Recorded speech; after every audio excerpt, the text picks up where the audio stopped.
जय श्री कृष्ण चैतन्य प्रभु नित्यानंद श्री अद्वैत गदाधर शिवासादि गौर भक्त वृंद।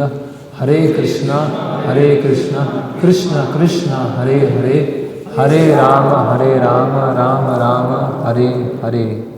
हरे कृष्णा। तो हम लोग चर्चा कर रहे हैं अध्याय 5 भक्ति की शुद्धता। तो कल हमने देखा कि भक्ति करने के लिए जो योग्यता है उसके लिए पूर्व योग्यता नहीं चाहिए। हर कोई किसी भी देश से, किसी भी समाज से, किसी भी जाति से, कोई भी उम्र है, हर कोई भक्ति कर सकता है।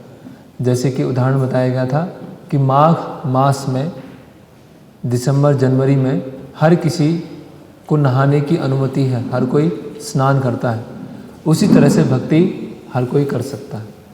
फिर हमने देखा कि हम कुछ जो वैष्णव धर्म है वो कोई नया चीज़ प्रस्तुत नहीं कर रहा है ना, या हम किसी के कंपटीशन में नहीं हैं, या हमारा किसी के साथ मतभेद नहीं है। ये जो वैष्णव धर्म है, अगर कोई सही तरह से इसको समझता है, स्वीकार करता है, तो ये सभी जीवों का एक स्वाभाविक गुण है ना, स्वाभाविक एक कॉन्स्टिट्यूशनल पोजीशन। बाकी जो सब धर्म हैं, बाकी जो सब पंथ हैं या रास्ते हैं या वाद हैं, वो सब क्या है, वैष्णव धर्म को या तो सपोर्ट करते हैं या वैष्णव धर्म की तरफ आगे बढ़ने में सहायता कर रहे हैं, या फिर उसके बिगड़े हुए रूप है ना। तो हम बहुत सारी संस्थाएं हैं, बहुत सारे पंथ हैं, बहुत सारे संप्रदाय हैं, उनमें से कोई एक है, बाकी भी रास्ते हो सकते हैं, ऐसा नहीं है। फिर हमने देखा, उसमें उदाहरण बताया जा रहा है कि जैसे नित्यानंद वंश के बारे में। तो नित्यानंद वंश के जो उस समय लोग थे, नित्यानंद परिवार के लोग थे, वो समझते थे कि भक्ति प्रैक्टिस करना और भक्ति दूसरों को देना, दीक्षा देना, केवल हमारे वंश की क्या है, वो जागीदारी है ना। भक्ति हमारे बर्थ राइट, अधिकार है। फिर हमारे आचार्यों ने उसके लिए बहुत प्रयास किया, संघर्ष किया। फिर हमने देखा चैतन्य महाप्रभु का उदाहरण कि चैतन्य महाप्रभु जब दक्षिण भारत में जाते हैं तो सभी तरह के अलग अलग बैकग्राउंड के लोगों से मिलते हैं, है ना। चाहे वो सैवाइट्स हों, चाहे वो शाक्त हों, जैन हों, अलग वैष्णव संप्रदाय के लोग हों, बुद्धिस्ट है, नास्तिक है, पुण्यशाली हैं, सभी तरह के लोगों से वो मिलते हैं और वैष्णव धर्म में परिवर्तित होते हैं। फिर हमने राजा मयूर ध्वज का उदाहरण देखा कि मयूर ध्वज राजा बहुत समय पहले आए थे, है ना। तो उनके राज्य में जिनका जन्म शूद्र परिवार में हुआ है, उनको वैष्णव दीक्षा प्राप्त हुई है, और वो वैष्णव दीक्षा प्राप्त होने के पश्चात शंख, चक्र, गदा, पद्म, वैष्णव तिलक धारण किए हुए। तो इस निष्कर्ष तक आए थे हम कि कोई किसी भी कास्ट से है, किसी भी जाति से है, अगर वो वैष्णव दीक्षा प्राप्त करता है तो सैद्धांतिक रूप से ब्राह्मण से भी उच्च पद पर स्थापित हो जाता है। तो यहाँ पर हमने इसको देख लिया था। फिर आगे हम देखेंगे कि इसी के सपोर्ट में, दीक्षा के सपोर्ट में, कि कोई किसी भी बैकग्राउंड से हो लेकिन वो वैष्णव बन सकता है, ब्राह्मण से भी उच्च पद तक जा सकता है। तो कल एक उदाहरण रह गया, इसमें प्रहलाद महाराज का उदाहरण आता है, और ये श्रील प्रभुपाद जी भागवतम के एक तात्पर्य में लिखते हैं, है ना। तो प्रहलाद महाराज जो हैं नरसिंह देव से प्रार्थना कर रहे हैं, और वहाँ पे बता रहे हैं कि मैं एक निम्न कुल में, है ना, आसुरी कुल में मेरा जन्म हुआ। आसुरी कुल में जन्म हुआ है तो मेरा शरीर किससे बना हुआ है, रजोगुण और तमोगुण के प्रभाव से बना हुआ है ना। लेकिन जो भक्तों का शरीर होता है, जब भगवान की भक्ति में लगता है तो वो क्या हो जाता है, स्पिरिचुअलाइज हो जाता है, आध्यात्मिक हो जाता है ना। क्यों हो जाता है? क्योंकि प्रारब्ध कर्म क्या हो जाते हैं, परिवर्तित हो जाते हैं।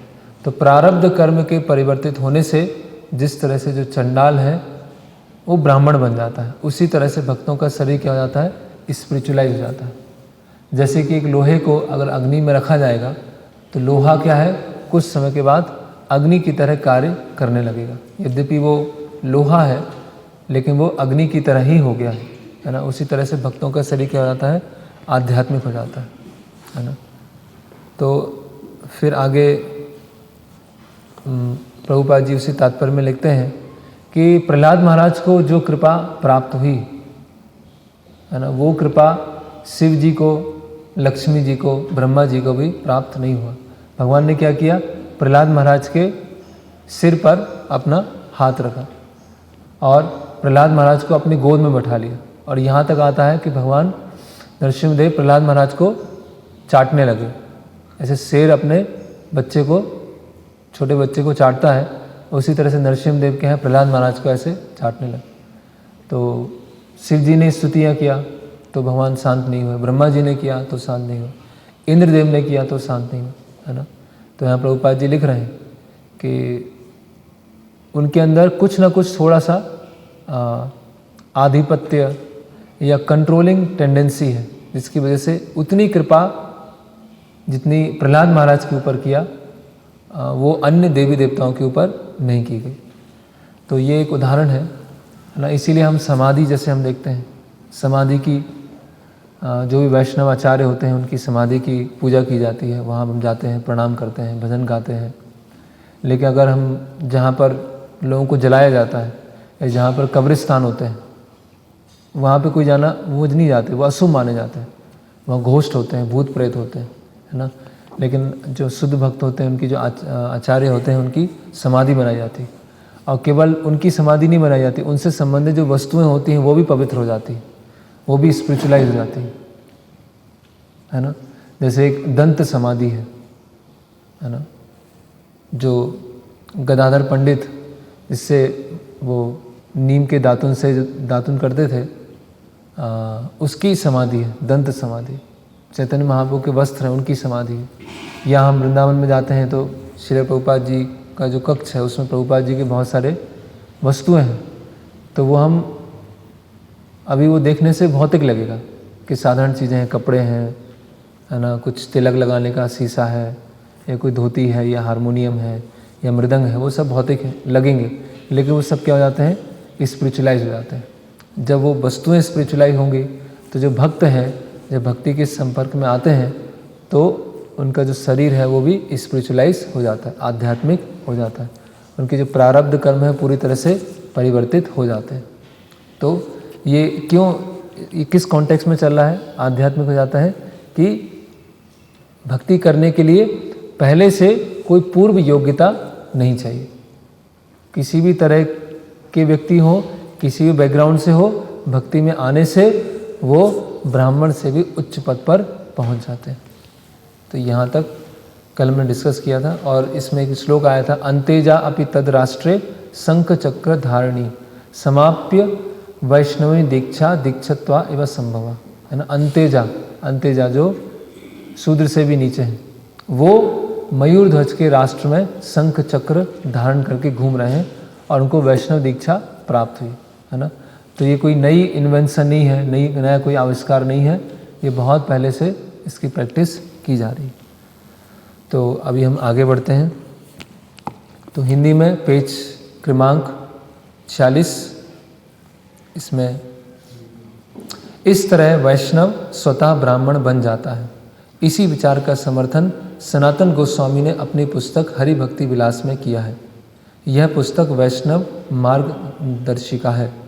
उसमें उनका कथन है कि जो व्यक्ति वैष्णव संप्रदाय में विधिवत दीक्षित हो जाता है वह निश्चित रूप से ब्राह्मण बन जाता है।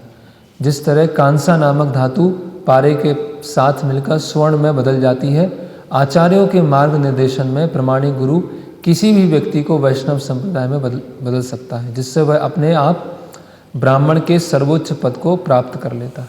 तो जैसे हमने वही कई बार हमने डिस्कस किया है कि जो नॉन ब्राह्मण हैं वो भी जनेऊ धारण कर सकते हैं, और जो ब्राह्मण है, कास्ट ब्राह्मण है, वो अगर हरिनाम दीक्षा लेना चाहते हैं तो पहले उनको अपना जनेऊ निकालना पड़ेगा, है ना। तो जिस तरह से कांसा है कि पारे के संपर्क में आने से सोने में परिवर्तित हो जाता है। तो सोना है तो सोने की क्या है, गुण है, क्वालिटीज़ है, उसका एक साइनिंग है, तब वो सोना कहलाएगा। तो उसी तरह से दीक्षा मिलना मतलब केवल नाम परिवर्तित हो गया, उससे नाम परिवर्तित हुआ या औपचारिक जो अनुष्ठान है वो हो गया, तो वो दीक्षा के अंग है ना। लेकिन वास्तव में क्या है, दीक्षा मतलब जब हमने फॉलो करना चालू किया। जैसे कि कोई ब्राह्मण जाति में पैदा होने से ब्राह्मण बन गया, वो गलत है। उसी तरह से दीक्षा लेने से वैष्णव बन गया। यस, दीक्षा क्या है, प्रारंभ है। अभी जब वो फॉलो करना चालू करेगा, जब उसका अनुशीलन करना चालू करेगा, तब वो वास्तव में वो वैष्णवता की तरफ आगे बढ़ेगा। नहीं तो कास्ट ब्राह्मण में और दीक्षित वैष्णव में अंतर नहीं रह जाएगा। वो जन्म से अपने आप को ब्राह्मण बोला है और हमें दीक्षा मिला, हाँ बस अभी काम खत्म हो गया। आगे वो बताएंगे प्रभुपाद जी कि दीक्षा इनिशिएशन, प्रारंभ है, दीक्षा अंत नहीं है।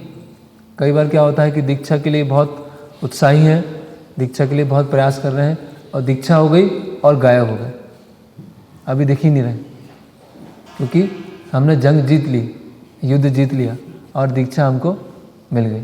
तो दीक्षा तो शुरुआत है। तो वो जिस तरह से गोल्ड दिख जाता है ना, गोल्ड छुपता नहीं है, गोल्ड दिख जाता है उसकी क्वालिटीज से, उसकी साइनिंग से। उसी तरह से जो फॉलो कर रहे हैं, अनुशीलन कर रहे हैं, वो दिख जाएंगे कि हाँ ये वैष्णव बनने के रास्ते पर है या वैष्णव बन चुके हैं। तो केवल मात्र दीक्षा से वो वैष्णव बनने की शुरुआत हुई, है ना। तो यथा कांचनताम याति कामस्याम रस विधानताम तथा दीक्षा विधानेन द्विजुत्तम जायते नृणाम। ये हरि भक्ति विलास का श्लोक है कि द्विजुत्तम, द्विजों में उत्तम, ब्राह्मण में उत्तम बन जाते हैं। और अगर वैष्णव ब्राह्मण से ऊपर है तो ये अपेक्षित है कि उसमें ब्राह्मण के भी गुण होना चाहिए, है ना। ओके, तो आगे आप लोग पढ़ेंगे पेज क्रमांक 46 का अंतिम पैराग्राफ। आप पढ़िए।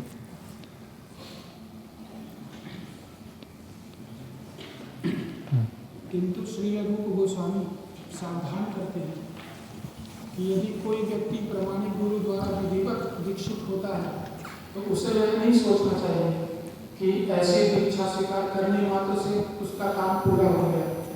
इतने पर से सावधानी के साथ विधि विधानों का पालन करना होता है। यदि गुरु मान लेने तथा दीक्षा लेने के बाद कोई व्यक्ति भक्ति के विधि विधानों का पालन नहीं करता तो वह पूर्ण च्युत हो जाता है। मनुष्य को यह स्मरण रखने के लिए सचेत रहना चाहिए कि वह कृष्ण के दिव्य शरीर का अंश है। अतएव यह उसका कर्तव्य है कि अंश होने से वह सत्पुरुष की अर्थात कृष्ण की सेवा करे। यदि हम कृष्ण की सेवा नहीं करते तो हम पूर्ण च्युत होते हैं। दूसरे शब्दों में दीक्षित होने मात्र से ही कोई ब्राह्मण के उच्च पद को प्राप्त नहीं होता, उसे अपने कर्तव्य निभाने होते हैं और दृढ़तापूर्वक विधानों का पालन करना होता है। तो यहाँ प्रभुपाद जी समझा रहे हैं कि ऐसा नहीं कि दीक्षा ले लिया तो अपना काम जॉब डन, है ना, काम खत्म हो गया, है ना, अब तो बस गुरु की कृपा से आगे बढ़ते रहेंगे, है ना। तो इस तरह से भावुकता के स्तर पे नहीं रहना है। जनरली हम देखते हैं कि दीक्षा के पश्चात थोड़ा सा हम रिलैक्स हो गए, है ना, थोड़ा सा नियम पालन करना कम कर दिया। क्यों? क्योंकि गुरु क्या है, बहुत ऑल मर्सीफुल है, गुरु कृपा के सागर है, श्री गुरु करुणा सिंधु। तो हमें कुछ करने की आवश्यकता नहीं है, गुरु अपने आप कर लेंगे। तो ये है ना, ये वैसे ही हो गया जैसे क्रिश्चियनिटी में होता है कि जीसस क्राइस्ट में विश्वास करो, बस जस्ट बिलीव इन क्राइस्ट, है ना। तो बस मुझे गुरु में पूरा विश्वास है, कर कुछ नहीं रहे हैं, जैसे क्रिश्चियन है जस्ट बिलीव इन क्राइस्ट, ऐसे हम गुरु में विश्वास कर रहे हैं। तो इसीलिए आगे चल के हम जब वैदिक साधना भक्ति के अंगों को डिस्कस करेंगे तो वहाँ बताया जा रहा है कि अधिक मंदिर बनाना या अधिक शिष्य स्वीकार करना नहीं करना चाहिए, ये वैदिक साधना भक्ति का एक अंग में आता है कि अधिक शिष्य स्वीकार करना, अधिक फॉलोअर स्वीकार करना। क्योंकि उससे क्या होगा कि अधिक शिष्य होंगे तो वो कर्म फल भी पाप आएगा, और दीक्षा के पश्चात अगर उसको हम पालन नहीं करेंगे तो वो फिर हमें हमारे आध्यात्मिक गुरु को भी वो जाएगा। इसीलिए केवल ऐसे गोल्ड दिखेगा, उसी तरह से पालन करने से वैष्णव और जो ब्राह्मण है उनकी गुण क्या है वो प्रकट होना चाहिए। फिर आगे का जो पैराग्राफ है उसमें प्रभुपाद जी समझा रहे हैं कि अगर दीक्षा लेने के पश्चात किसी का पतन हो गया है ना, दीक्षा लेने के पश्चात उसने कुछ पाप कर दिया तो उसका क्या होगा। गोस्वामी यह भी कहते हैं कि नियमित रूप से भक्ति करते रहने पर च्युत होने का प्रश्न ही नहीं होता, किंतु यदि परिस्थिति वश पतन हो जाए तो वैष्णव को प्रायश्चित शुद्धि का विधान नहीं करना होता। यदि कोई व्यक्ति भक्ति सिद्धांतों से च्युत होता है तो उसे शुद्धि के लिए प्रायश्चित नहीं करना होता है, उसे भक्ति के नियमों का ही पालन करना होता है और उसके पुनः स्थापन के लिए इतना ही पर्याप्त है। वैष्णव भक्ति संप्रदाय का यही रहस्य है। This is the mystery of Vaishnav cult, व डिवोशनल कल्ट। तो अगर बाई चांस दीक्षा के पश्चात किसी का पतन हो जाता है, फॉल डाउन हो जाता है ना, तो फॉल डाउन कैसे हो सकता है ना, अनायास, जानबूझ के नहीं है, या हमने कुछ प्लानिंग नहीं किया था है ना, या हमारा ऐसा स्वभाव था भक्ति में आने से पहले और एकदम से क्या हो गया वो हम कार्य कर बैठे है ना। 3 कारण हो सकते हैं, या अनइंटेंशनली है ना, या फिर अनप्लान्ड, हमने कोई योजना बना के फॉल डाउन नहीं किया, कि योजना बनाई कि आज जाएंगे कर्मी ड्रेस में और कुछ पी के आएंगे, कुछ शराब पी के आएंगे, ऐसा नहीं, ऐसा कुछ हमने योजना नहीं बनाई। या फिर हमारा ऐसा नेचर था, ऐसा हमारा स्वभाव था जिसकी वजह से अचानक हम कुछ पाप कर्म कर बैठे, तो उसमें हमें और कुछ प्रायश्चित करने की आवश्यकता नहीं है ना। जैसे पुस्तक वितरण में है ना, एक बार ऐसा हुआ, एक भक्त के साथ में बुक डिस्ट्रीब्यूशन में गए, तो अभी वो वहाँ पर कोई भागवतम सेट लेने वाला था है ना, तो भागवतम सेट लेने वाला है तो वो उसने अपने घर से कुछ लेके आया, जिसमें दूध था और थोड़ा सा अन्न भी था। तो अगर उसको नहीं लेंगे तो ऐसा डर लगता है कि वो भागवतम सेट लेगा कि नहीं लेगा है ना, तो अभी भागवतम सेट भी देना है और फिर अन्न भी नहीं ले सकते हैं है ना। तो हम उस एक भक्त के साथ में और थे, तो उन्होंने कहा ठीक है आप ले लो इसको, कोई बात नहीं, भगवान की सेवा के लिए। तो वो ले लिया। उसके बाद पता चला कि उसने भागवतम सेट ही नहीं लिया। तो अभी क्या करें, अभी प्रसाद ग्रहण नहीं किया, अन्न लिया है ना, विषय अन्न खाइला मलिन होए मन है ना, प्रसाद ग्रहण नहीं किया, तो अभी उसका पश्चाताप क्या है, उसका प्रायश्चित क्या है। तो भक्ति में कुछ कमी आई है, भक्ति में कुछ समस्या आई और भक्ति के नियमों को पालन नहीं किया, तो उसको ठीक करने के लिए क्या है, कुछ हम कर्म करेंगे, ज्ञान करेंगे, योग करेंगे, उसकी आवश्यकता है नहीं है। और भक्ति अच्छी तरह से करेंगे है ना, और चैंटिंग अच्छी तरह से करेंगे, और हियरिंग अच्छी तरह से करेंगे, और सेवा अच्छी तरह से, और कुछ प्रायश्चित करने की आवश्यकता नहीं है ना। जैसे हम देखते हैं कि प्रभुपाद जी के एक शिष्य थे मधुदिस महाराज है ना, तो वो सन्यासी थे है ना, उनको कीर्तन एम्पायर बोलते थे उनको। पूरे ऑस्ट्रेलिया में हर जगह कीर्तन, टेम्पल्स, डीटी वर्शिप, उनके अंडर में बहुत सारे मंदिरों की स्थापना हुई। तो कुछ समय के पश्चात क्या हुआ कि उनको अपने सन्यास जो व्रत है उसको पालन करने में समस्या हो रही थी। तो उन्होंने प्रभुपाद जी को अपना जो दंड है वो पोस्ट कर दिया, भेज दिया, और कहा कि अभी मुझसे ये व्रत फॉलो नहीं हो पाएंगे, और उन्होंने फिर आश्रम चेंज कर लिया। और फिर 1-2 साल तक कोई संपर्क नहीं था प्रभुपाद जी से। बाद में प्रभुपाद जी वृंदावन में थे और वो मधुदिस महाराज वहाँ पर आते हैं और प्रभुपाद जी से मिलते हैं। तो प्रभुपाद जी उनसे मिले तो ऐसा प्रभुपाद जी की बातचीत से या व्यवहार से ऐसा नहीं लगा कि प्रभुपाद जी किसी भी तरह से उनसे ना खुश हैं। प्रभुपाद जी बोले कोई बात नहीं, अभी आप गृहस्थ आश्रम में वहाँ रह के आप भक्ति कीजिए, लेकिन आप रहिए चैतन्य महाप्रभु के आंदोलन में रहिए और जिस स्तर पर रह के आप सेवा कर सके सेवा कीजिए, है ना। तो अभी उस अगर हम कर्म कांड देखें या और अन्य विधि देखें तो वहाँ पे तो बहुत सारे नियम होते हैं कि आपने पाप कर लिया तो अनाज दान करना है ना। एक ऐसा सुना था कि अगर किसी से गलती से कोई बिल्ली के वो पैर चला गया, है ना, या बिल्ली आपसे मर गई तो आपको सोने की बिल्ली बना के दान देनी पड़ेगी,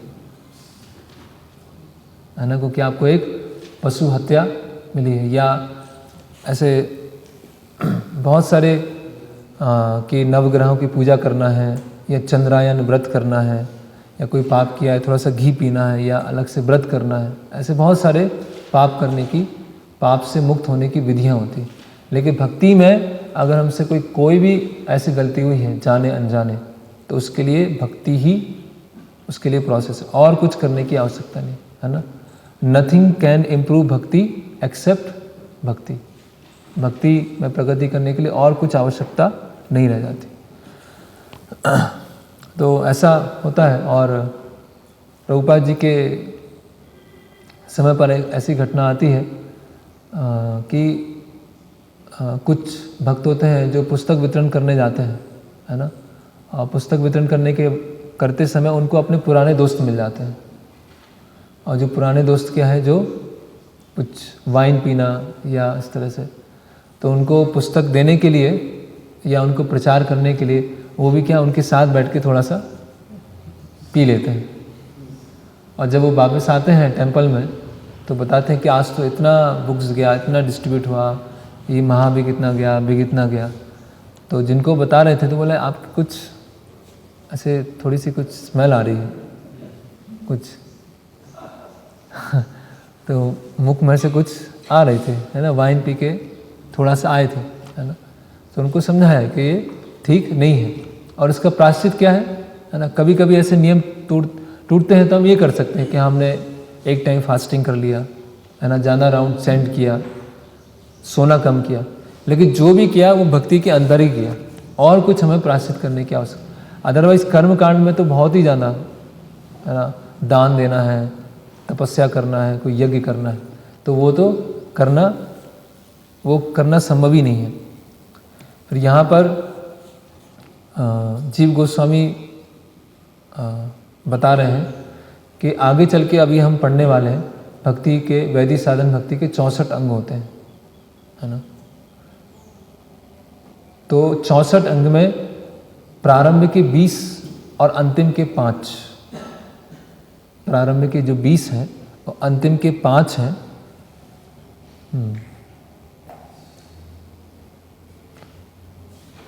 उसको तो कंपलसरी पालन करना ही होता है ना।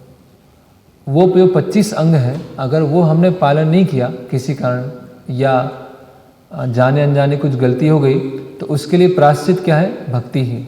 लेकिन बाकी के जो अंग हैं वो कभी कभी छूट भी जा सकते हैं, उसके लिए कोई गलती नहीं है, वो आगे हम देखेंगे। तो अगर हमसे कुछ पाप ऐसे हो गए, कुछ डीटी वर्शिप करते समय सेवा अपराध हो गया या वैष्णव अपराध हो गया, तो उसको हमको फिर रेक्टिफाई करने का प्रयास करना चाहिए, है ना। बाकी वो 4 नियम कड़ाई से पालन करना है, लेकिन बाई चांस ऐसा होता है ना, तो वो मतलब वो लाइसेंस नहीं है, भक्ति लाइसेंस नहीं है कि चलो ठीक है, भक्ति तो ऑल प्यूरिफाइंग है, भक्ति किसी पर निर्भर नहीं है, भक्ति करूँगा हो जाएगा, नहीं। जैसे कि वो ईशोपनिषद में एक आता है कि जिसको ज्ञान नहीं है वो नरक में जाता है, और जिसको ज्ञान है और उसके पश्चात भी ऐसे कार्य करता है जो गर्हित है, वो और नीचे के निम्न लोकों में जाता है ना।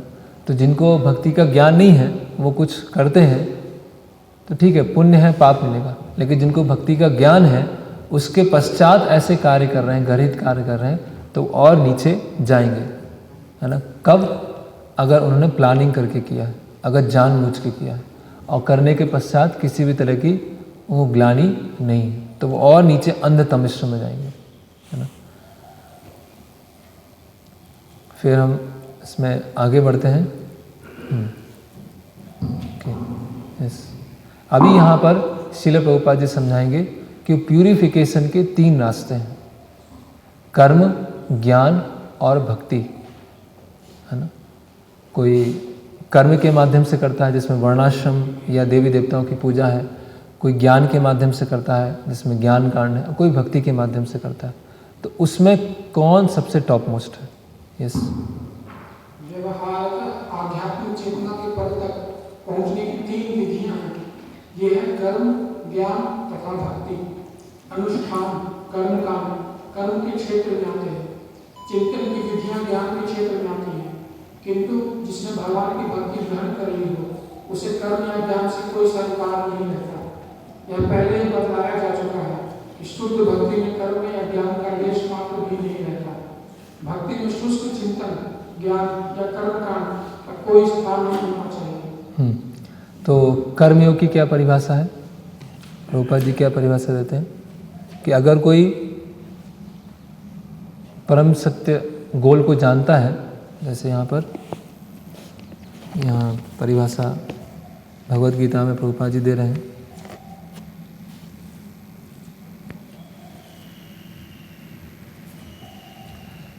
When a person knows the goal of life but is addicted to the fruits of activities, he is acting in कर्म योग।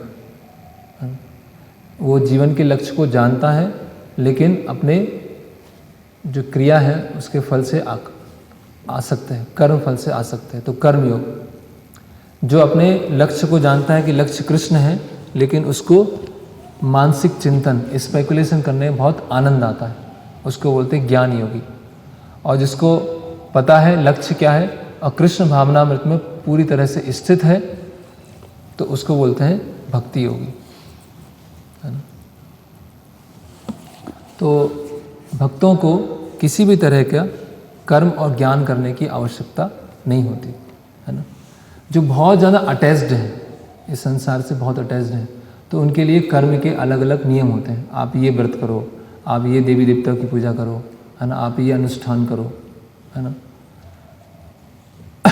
जैसे बहुत सारी उनके अलग अलग तरह की जिम्मेदारियां होती, है ना। पारिवारिक जिम्मेदारी है, सामाजिक जिम्मेदारी है ना, आसपास के मनुष्य के प्रति जिम्मेदारी है।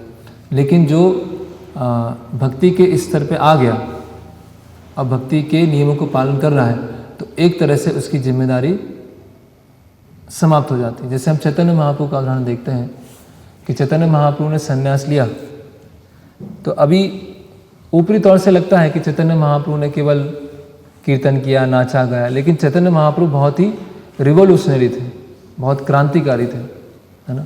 कि चैतन्य महाप्रभु संन्यास लेकर, संन्यास मतलब क्या, आप संन्यास लिया, आपने सारी जिम्मेदारी छोड़ा और अभी जाके आप वेदांत का अध्ययन कर रहे हैं, है ना। लेकिन चैतन्य महाप्रभु बनारस में जाके क्या कर रहे हैं, चैतन्य महाप्रभु पुरी में जाके क्या कर रहे हैं, जो अन्य लोग हैं उनके साथ नृत्य कर रहे हैं। तो बाकी जो सन्यासी हैं उनको क्रिटिसाइज़ कर रहे हैं कि आपने संसार को छोड़ दिया, आपने संन्यास ले लिया और फिर ऐसे कर्मियों के बीच में आप नाच रहे हैं, आपको तो वेदांत का अध्ययन करना चाहिए। लोग वहाँ क्रिटिसाइज़ कर रहे हैं। सार्वभौम भट्टाचार्य क्या बोल रहे हैं कि ये अभी नवयुवक सन्यासी है ना, और ये थोड़ा परिपक्व सन्यासी नहीं, अभी इसको मैं वेदांत सिखाऊँ और वेदांत सिखाने के पश्चात ये फिर पक्का सन्यासी बने, है ना। तो वो समझ नहीं पा रहे। जैसे भगवद गीता में बताया गया है कि जैसे बहुत सारे कुएँ होते हैं, तो अलग अलग कुएँ का अलग अलग कार्य होता है, लेकिन नदी है उससे सारे पर्पस पूरे हो जाते हैं, है ना। एक कुएँ में कोई पशु धो रहा है, एक कुएँ में कोई कपड़े धो रहा है, एक में कोई डीटी वर्शिप के लिए पानी लेके आ रहा है, एक कुएँ में कोई स्वयं स्नान कर रहा है। तो अलग अलग कुएँ हैं, है ना। लेकिन नदी है तो एक नदी में सारे कार्य हो जाएंगे। तो उसी तरह से जो भक्ति है वो कर्म योग की पराकाष्ठा है, भक्ति है ज्ञान योग की पराकाष्ठा है। कर्म कांड अंततः हमें कहाँ तक ले जाएगा, अगर सही तरह से करेंगे तो भक्ति तक। तो ऐसा लग सकता है कि जो भक्ति योग में स्थित है वो बाकी अलग अलग तरह के नियमों को पालन नहीं कर रहे हैं, लेकिन भक्ति योग पालन करने से उसे फिर किसी भी तरह की और जिम्मेदारी उसके थियोरेटिकली पालन करने की आवश्यकता नहीं रहती है ना। अब इसके सपोर्ट में रूप गोस्वामी अलग अलग श्लोक बताएंगे। इस प्रसंग में श्री रूप गोस्वामी श्रीमद् भागवतम से 11-21 प्रमाण प्रस्तुत करते हैं, जिसे भगवान कृष्ण उद्धव से कहते हैं। पात्रता एवं अपात्रता में इस प्रकार अंतर किया जा सकता है। जो लोग पहले से भक्ति करने में लगे हुए हैं, उन्हें सकाम कर्म या ज्ञान की विधियों का सहारा लेने की आवश्यकता नहीं होगी। यदि कोई भक्ति में दृढ़ रहता है और आचार्यों तथा अधिकारियों द्वारा बनाए गए विधानों से संचालित होता है, तो वह सबसे बड़ी पात्रता है। तो भक्ति करने की पात्रता क्या है कि उसको और किसी ज्ञान और कर्म की विधियों का सहारा नहीं लेना पड़ता। अगर भक्ति करने के पश्चात भी हमें डर लग रहा है, पता नहीं अभी भी हम सोच रहे हैं कि देवी देवताओं की पूजा करनी चाहिए, अभी भी शिवरात्रि के दिन शिव जी का अभिषेक करना चाहिए, तो अभी क्या है, वो हम ज्ञान और कर्म के स्तर से हम बाहर नहीं निकल पाए। भक्ति की जो शुद्धता है वो उसको हम समझ नहीं पाए। और ऐसा हो रहा है ना, कि अलग अलग लोग स्टोन पहनते हैं, है ना, या फिर अंगूठियाँ होती हैं, है ना, या ज्योतिष शास्त्र, डेमीगॉड वर्शिप, गणेश जी के विग्रह लगे हुए हैं, या शिवलिंग का अभिषेकम हो रहा है ना। तो ये चीज़ बता रही है कि कहीं ना कहीं हमारे जो शुद्ध भक्ति में जो श्रद्धा है वो पूरी तरह से नहीं बैठ पा रही, है ना। अगर हम अपने संस्था को इस तरह से प्रमोट करें कि यहाँ पर योगासन सिखाया जाएगा, है ना, यहाँ पर हमें लाइफ कोच या पर्सनैलिटी डेवलपमेंट सिखाया जाएगा, है ना, तो हमें कहीं ना कहीं मन में है कि जो होली नेम है या प्रसादम है या जो डीटी वर्शिप है वो पावरफुल नहीं है, वो शक्तिशाली नहीं है। किसी को भक्ति में लाने के लिए कुछ अन्य चीज़ करने की आवश्यकता नहीं है। मतलब हरि नाम पे हमको विश्वास नहीं है, भगवान के जो विग्रह की सेवा है उस पर हमें विश्वास नहीं है। वो हम बोल सकते हैं कि नहीं, हम तो वहीं लाने वाले हैं, हम ये सोशल वेलफेयर एक्टिविटी करेंगे या आई कैम्प चालू करेंगे और बाद में फिर हरि नाम पे ही लाने वाले हैं, फिर तो हम डीटी वर्शिप पे ही लाने वाले हैं। तो उसके थ्रू लेके आए ना, जैसे भक्ति स्वतंत्र है ना। अगर हम कर्म और ज्ञान का सहारा ले रहे हैं तो कर्म और ज्ञान को हम भक्ति से ऊपर मान रहे हैं, कर्म और ज्ञान के माध्यम से भक्ति पे लाने का प्रयास कर रहे हैं, तो वो अपने आप ही वो मतलब भक्ति को हम समझे ही नहीं, है ना। तो कोई भी समस्या आ रही है, कोई प्रॉब्लम्स आ रही हैं, कोई भी दुख आ रहे हैं, तो उसके लिए और कुछ सहारे की और कुछ करने की आवश्यकता नहीं है। भगवान का नाम, होली नेम और गुरु परंपरा, उस पर अगर हमारा पूरा विश्वास है तो अपने आप ही सारे दुख, सारी समस्या सब चले जाएंगे और किसी तरह का प्रायश्चित करने की आवश्यकता नहीं है। तो इसीलिए हम देख रहे हैं कि आजकल के समाज में ऐसे बहुत सारी अलग अलग चीज़ें हो रही हैं, है ना। जैसे प्रभुपाद जी बोलते हैं कि कृष्ण कौन है? माधव। माधव मतलब लक्ष्मीपति। तो अगर हम प्रचार करेंगे तो भगवान अपने आप ही लक्ष्मी भेजेंगे, क्योंकि लक्ष्मी क्या है? नारायण की सेवा में लगना चाहिए। तो अगर हमको अभी लक्ष्मी चाहिए है, हमें प्रचार बढ़ाना है, तो हमने अलग अलग तरीके अपनाना चालू कर दिए। हमने जो पुजारी हैं उनको पेमेंट पर रखना चालू कर दिया, हमने जो कुक्स हैं उनको पेमेंट पर रखना चालू कर दिया, है ना, क्योंकि हमें और लक्ष्मी कहाँ से आएगी? ऐसे अलग अलग तरीके के कोई गरीब हैं उनको खाना खिलाना है, या फिर कोई गर्भवती माताएं हैं जो कुपोषण हैं जिनको, उनको हमें खाना खिलाना है ना। बच्चों को पढ़ने की जगह नहीं है तो उनके लिए स्कूल खोलना है ना। फिर हम उनको भक्ति में लेके आएंगे। मतलब भक्ति की हमें पोटेंसी पता ही नहीं है, भक्ति की महानता पता ही नहीं है, भक्ति की शुद्धता पता नहीं है ना। तो कहीं ना कहीं जैसे प्रभुपाद जी हम देखते हैं कि कई बार हमने चर्चा किया है, जैसे गरीबों को खिलाना है ना, तो या स्कूल में खाना देना है, मिड डे मील, तो वहाँ पर जाके अगर हम खाना बांट रहे हैं, उसमें हम क्या प्रमोट कर रहे हैं कि लोग स्कूल में आते नहीं हैं, स्कूल में नहीं आ रहे हैं तो पढ़ नहीं रहे हैं तो देश का विकास नहीं होगा। तो देश के विकास करने के लिए हम स्कूलों में खाना बांटेंगे। और उससे क्या होगा, थोड़ा सा हम उनको भक्ति भी दे देंगे तो क्या होगा, यहाँ स्कूल में है, फिर कॉलेज में है, कहीं ना कहीं जाके वो हमसे जुड़ जाएंगे। तो उनको ऐसे धीरे धीरे करके लेके आए और कुछ समय के बाद बताया कि ये तो सोशल वेलफेयर एक्टिविटीज़ होती हैं, वो तो सब खराब है। तो बोले कि 10 साल से तो आप यही बता रहे थे, 10 साल से भी हम यही कर रहे थे। जो फुल टाइम ब्रह्मचारी हैं, प्रीचर हैं, वो भी इसी में है, इसी कलेक्शन में है ना।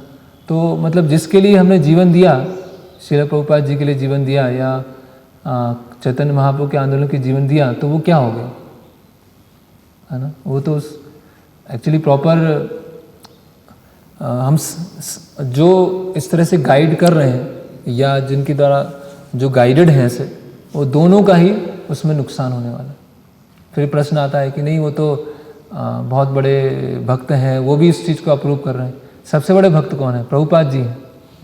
सबसे ऊपर कौन है? श्रील प्रभुपाद। तो प्रभुपाद जी क्या बता रहे हैं? प्रभुपाद जी की शिक्षाएं क्या है? प्रभुपाद जी ने तो ऐसा नहीं बोला कि एक उसमें एक कोई कक्ष होना चाहिए जिसमें योगासन सिखाया जाए, दूसरा कक्ष होना चाहिए जहाँ पर गरीबों को खाना बांटा जाए, तीसरा कक्ष होना चाहिए जहाँ पर सेक्युलर एजुकेशन पढ़ाई जाए। ऐसा तो नहीं बताया। तो हम प्रभुपाद जी से ज़्यादा हम बुद्धिमान हैं। प्रभुपाद जी भक्ति प्रचार कैसे किया जाए, प्रभुपाद जी को नहीं पता था, क्योंकि अभी टाइम प्लेस सर्कमस्टेंस चेंज हो गया, अभी देश काल परिस्थिति चेंज हो गई।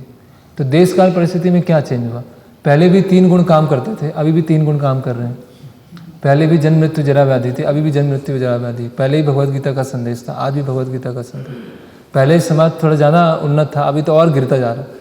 अभी तो भक्ति की और तीव्रता से बताने की जरूरत है, अभी तो और शुद्ध भक्ति बताने की आवश्यकता है। तो ये देश काल परिस्थिति के नाम पर भक्ति के नियमों को या भक्ति के प्रचार को चेंज करना, क्यों, वही यहाँ पर बता रहे हैं। या पात्रता के बारे में कि अगर हमें भक्ति में दृढ़ विश्वास है, आचार्यों के द्वारा दिए गए विधि विधानों में विश्वास है, हमें और कुछ करने की आवश्यकता नहीं रह जाती है। इसमें और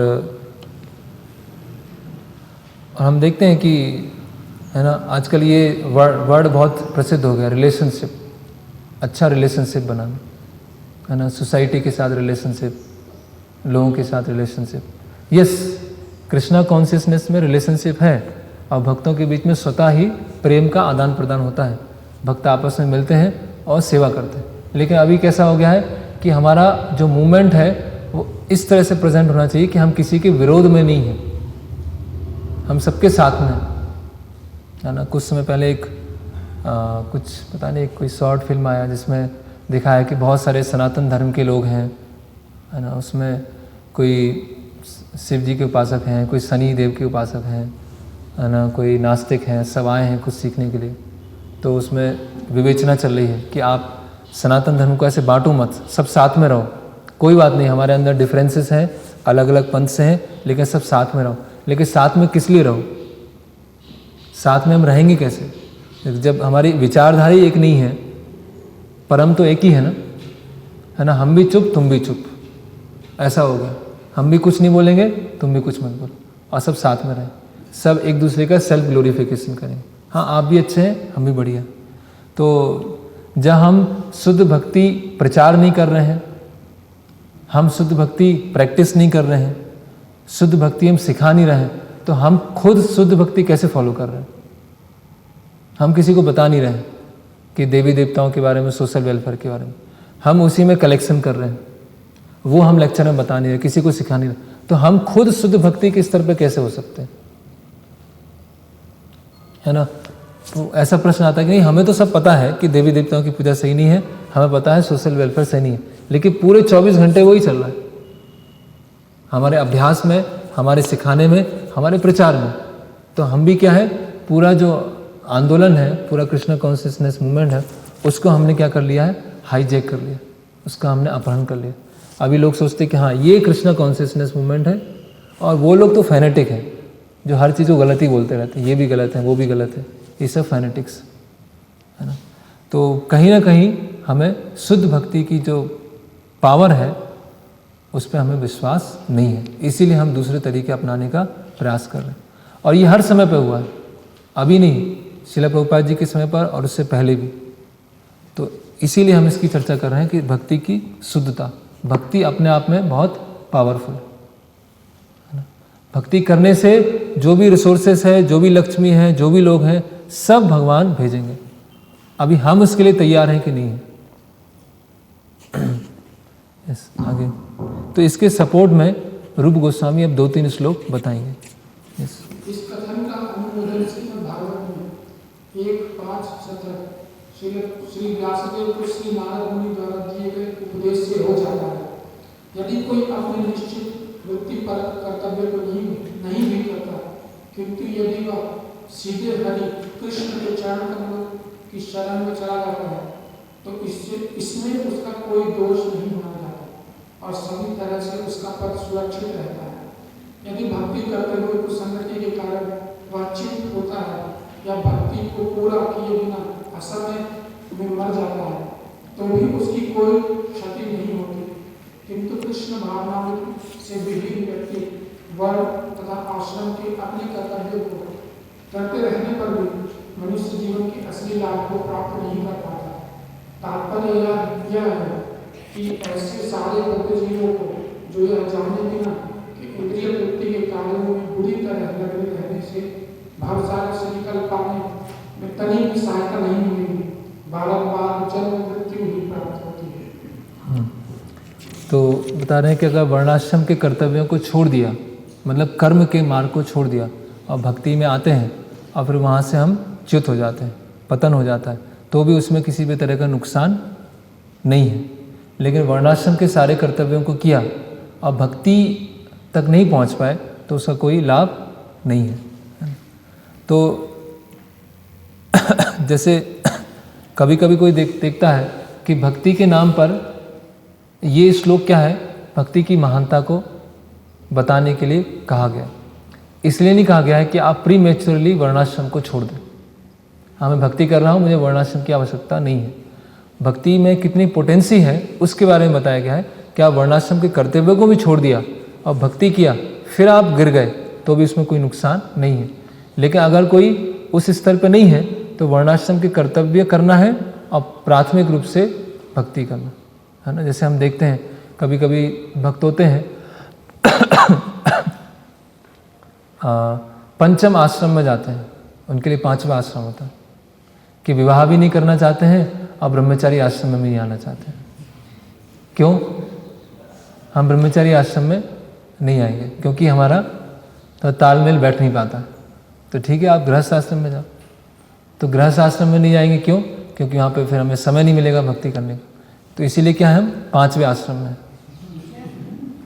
तो ये इस तरह से अनुमोदन नहीं किया है ना। आप अगर अपनी स्थिति में रहते हुए वर्णाश्रम के नियमों को पालन कीजिए है ना। अगर तो दोनों साथ साथ में चलेगा। अगर आप इतने उन्नत हैं तो ठीक है, आप आ जाइए, फिर यहाँ पर रहिए।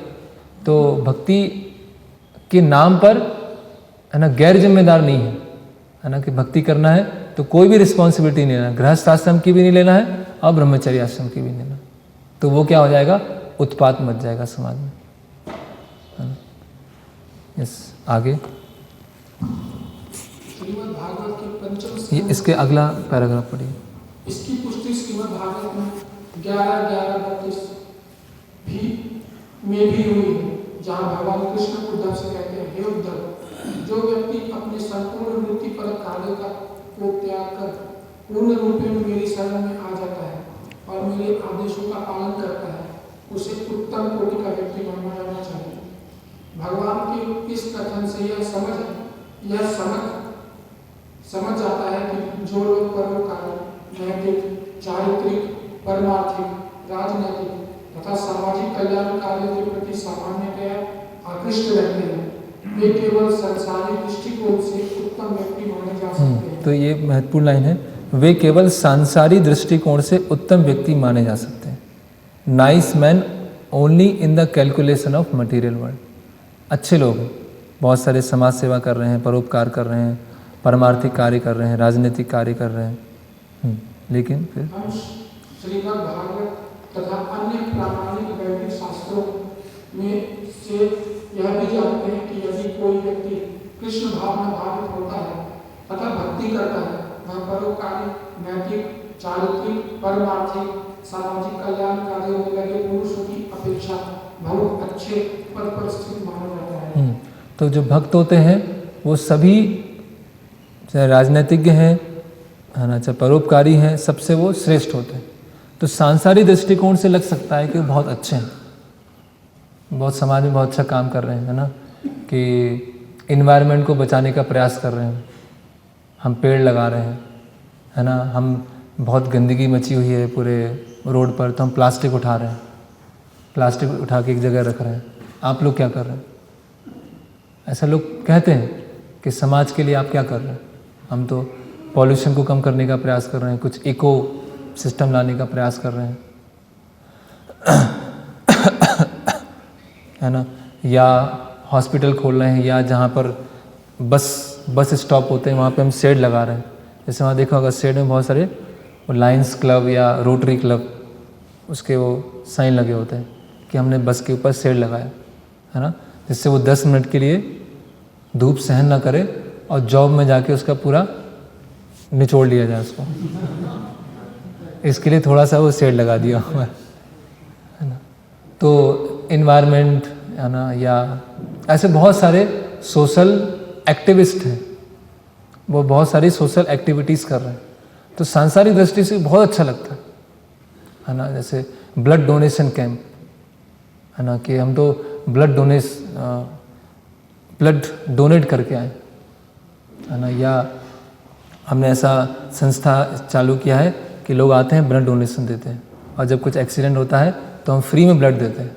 तो लगेगा कितना अच्छा काम कर रहे हैं, इन्वायरमेंट को बचा रहे हैं, प्लास्टिक को कम कर रहे हैं, सोशल एक्टिविस्ट हैं, ब्लड डोनेशन चालू कर रहे हैं, है ना। आप लोग क्या कर रहे हैं? आप तो हरे कृष्णा कर रहे हैं बस, आप तो कुछ कर ही नहीं रहे, है ना। तो यहाँ पर वही बता रहे हैं कि सांसारिक दृष्टिकोण से बहुत अच्छे दिख सकते हैं। जैसे हम देखते हैं मदर टेरेसा, तो मदर टेरेसा बहुत एकदम ऐसा माना जाता है बहुत महान है। और कलकत्ता में जो कोढ़ के पेशेंट थे, मरीज़ थे, वो रोड पर बहुत समस्या थी, तो उन्होंने आश्रम बनाया और वहाँ पे जाके उनको रखा, उनको ट्रीट किया। कितना कंपैशन है, कितनी करुणा है उनमें, है ना। और सांसारिक दृष्टिकोण से बहुत अच्छा लगे। लेकिन हम देखते हैं कि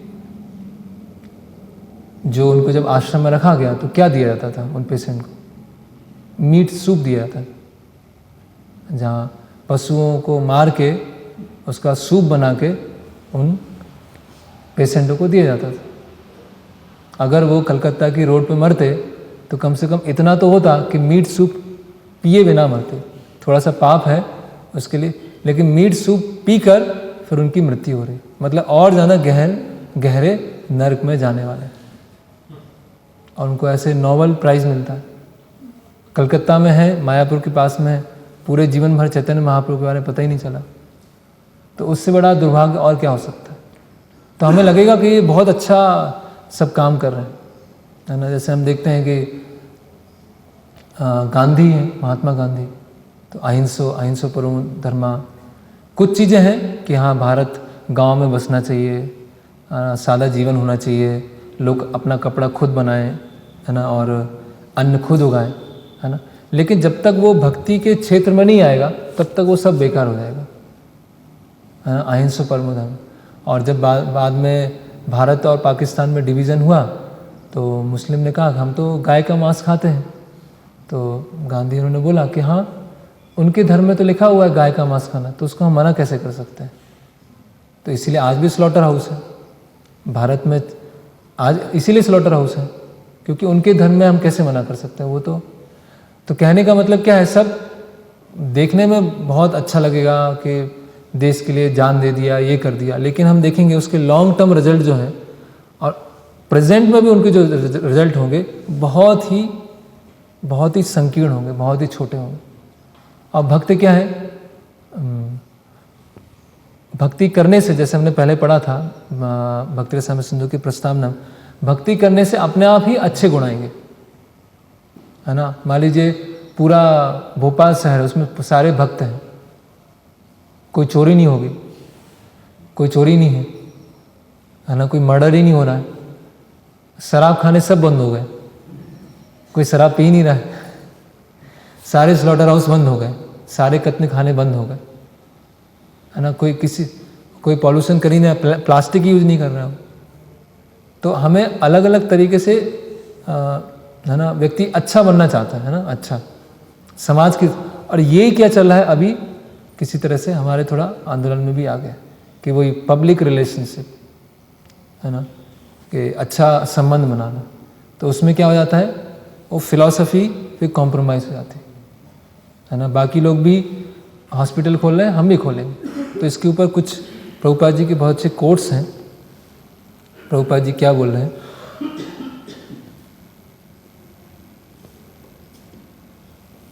इसको प्रोजेक्टर में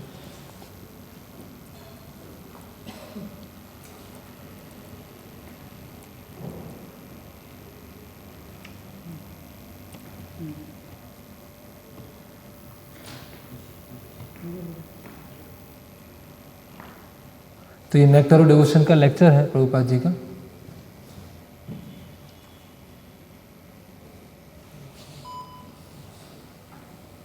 तो प्रभुपाद जी यहाँ बता रहे हैं, so this Krishna consciousness movement is propagating that to serve Krishna. तो ये कृष्ण भावनामत आंदोलन किसका प्रचार कर रहा है, कृष्ण की सेवा करना। कृष्ण जब वहाँ पर उपस्थित थे तो वो डिमांड करते हैं आप मेरी शरणागति लो, और हम प्रीचिंग कर रहे हैं कृष्ण की शरणागति लो। व्हाट इज़ द डिफरेंस, क्या अंतर है? देयर इज़ नो डिफरेंस, कोई अंतर नहीं। So the same thing that was spoken 5000 years ago by Krishna personally, we Krishna conscious man, है ना, जो 5000 साल पहले भगवान ने भगवद गीता का संदेश दिया, वही हम बता रहे हैं। हम कृष्णा कॉन्शियस लोग, because we are known in the world as Hare Krishna people, Hare Krishna लोग। They write in the newspaper the Hare Krishna people. So our preaching is the same, हमारा जो प्रचार है वो सेम है। We don't change, we present there for Bhagavad Gita as it is. फिर यहाँ पर बताया जा रहा है, आप में से कोई पढ़ेंगे? आप पढ़ लीजिए जोर से। He explained why broadcasting the truth was rare. तो बता रहे हैं कि ये सत्य का प्रचार करना दुर्लभ क्यों है। Everyone is eager for adoration by others, not for the absolute truth. है ना, सब लोग प्रशंसा चाहते हैं दूसरों से। Those who make भगवान की प्रशंसा हो, परम सत्य की प्रशंसा वो नहीं चाहते हैं। लोग क्या चाहते हैं, खुद की प्रशंसा कैसे हो। Those who make a show of being preachers do not disturb mankind, but rather maintain everyone's present mentality while busily protecting their own existence. तो जो प्रचार का दिखावा कर रहे हैं वो लोग क्या करते हैं, सामने वाले को डिस्टर्ब नहीं करते, बाकी लोग जैसा है वैसे ही रहें और उनकी सत्ता पे कोई डिस्टर्बेंस ना हो। Yes, Therefore, there is no propagation of the truth, since one's popularity is not served by speaking or hearing the truth. है ना, तो इसीलिए सत्य का कोई प्रचार कर ही ना, क्योंकि सत्य बोलने से क्या होगा, प्रसिद्धि चली जाएगी, है ना। तो ये जो जिस तरह से जो भी ब्रिज प्रीचिंग है या अलग अलग तरह के जो प्रचार के आइडियाज़ हैं, उसमें कहीं ना कहीं ये चीज़ मिली हुई है, नेम और फेम, नेम फेम और पैसा। नेम फेम होगा, पैसा होगा तो अच्छा प्रचार होगा, और खुद की भी उसमें इच्छा है, और जिसकी वजह से ऐसे लोग ही फिर अट्रैक्ट होने वाले, ऐसे लोग ही भक्ति को स्वीकार करने वाले।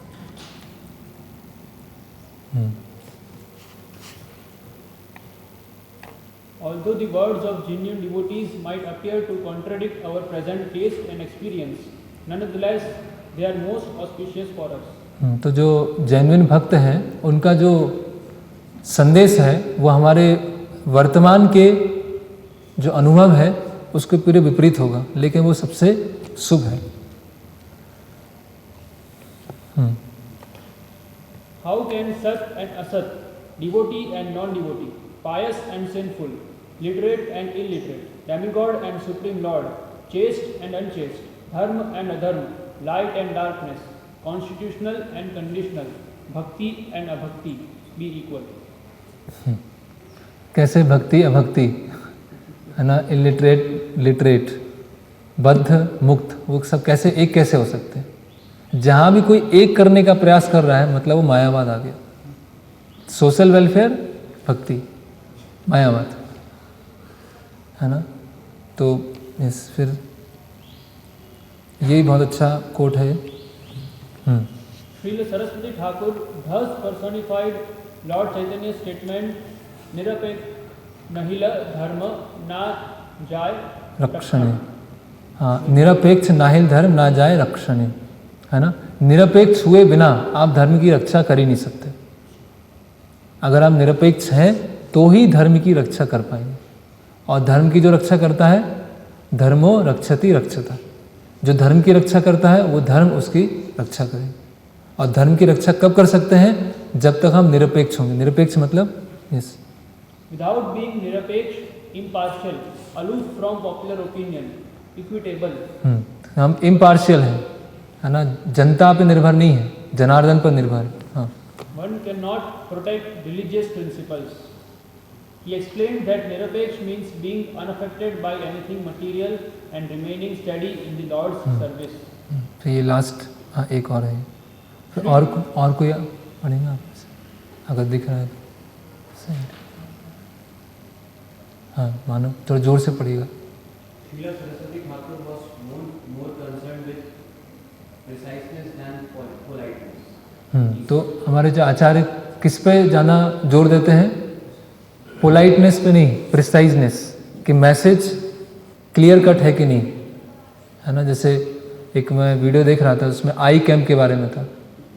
तो आई कैंप जहाँ पर होता है वहाँ पर बहुत सारे ब्रजवासी हैं, और जब उनकी आँख ठीक होके आती है तो उनके चेहरे पे जो स्माइल आती है, उस स्माइल से क्या होता है कि अंदर इतनी प्रसन्नता प्राप्त होती है और भगवान भी उससे प्रसन्न होंगे।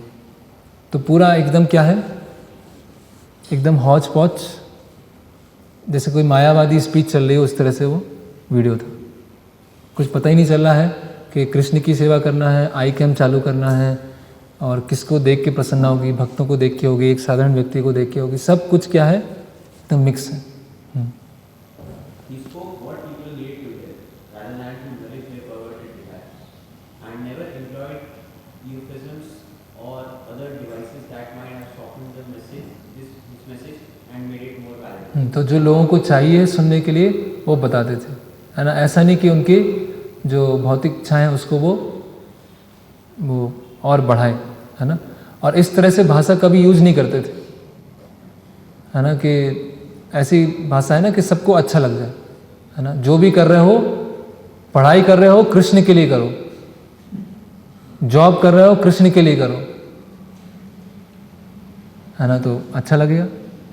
और नहीं, प्रभुपाद जी ने एक कहा भी है, कोई किसी भी स्तर पर भक्ति कर सकता है, लेकिन उसको समझाना ही पड़ेगा ना। अल्टीमेटली जॉब क्या है, उसे समझाना पड़ेगा। जो पढ़ाई कर रहे हो वो क्या है, और तुम अभी इस स्थिति में हो तो ठीक है, पढ़ाई करो और साथ में भक्ति करो। तो सॉफ्ट ऐसा नहीं। हाँ, ये बहुत अच्छा कोट है।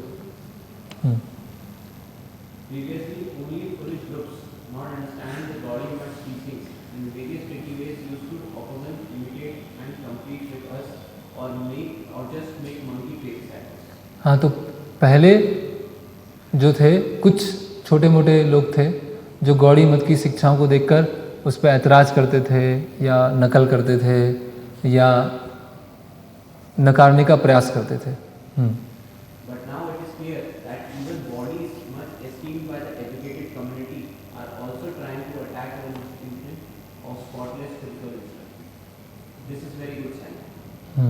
तो अभी क्या हो रहा है कि जो एजुकेटेड कम्युनिटीज़ हैं, समाज में जो प्रतिष्ठित वो है, वो भी क्या है, अभी गौड़ी मठ पर अटैक करना चालू कर दिया। तो ये क्या है, बहुत अच्छा साइन है कि हम प्रचार अच्छा कर रहे हैं। If this is happening in the beginning of our preaching activities, what would be more auspicious?